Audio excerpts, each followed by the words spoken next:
দল হিসেবে প্রথম আঘাতটা আমাদের উপরেই আসে এবং শেষ আঘাতটাও আমাদের উপরে আসে।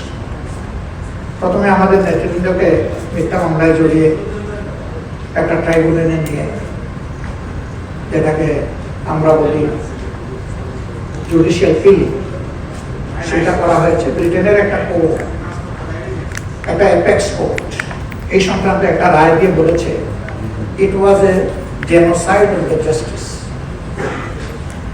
এটা ছিল বিচারের গণহত্যা, এখন বিচার ছিল ব্রিটেনের অ্যাপেক্স কোর্ট বাংলাদেশে। আর শেষ আঘাতটা ছিল আমাদেরকে নিষিদ্ধ করা, এটা কাউকে করা হয়।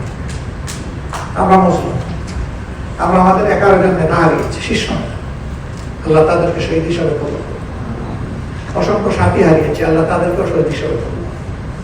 অসংখ্য ভাই বোন পঙ্গু হয়েছে, আল্লাহ তাদের সঙ্গী সহায় হোক। এর পাশাপাশি বাংলাদেশ জাতীয়তাবাদী দল তারাও প্রচুর সাথী এবং সহকর্মী হারিয়েছে। আমরা যেমন আয়নাগরের শিকার হয়েছি, তারাও হয়েছে। আমরা যেমন মামলা পেয়েছি, জেলে গিয়েছি, তারাও পেয়েছেন, গিয়েছি লাখে লাখ, হাজারে হাজারে। আমরা উভয় দল ব্যক্তি হিসাবে বেগম খালেদা জিয়াও জুলুমের শিকারে পরিণত হয়েছে। তিনি একদিকে মজলুম, আরেকদিকে অসুস্থ।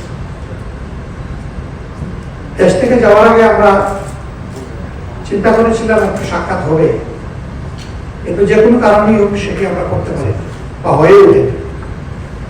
তো ইউরোপ সফরে গিয়েছি, একেবারে কাছের দেশ বেলজিয়াম।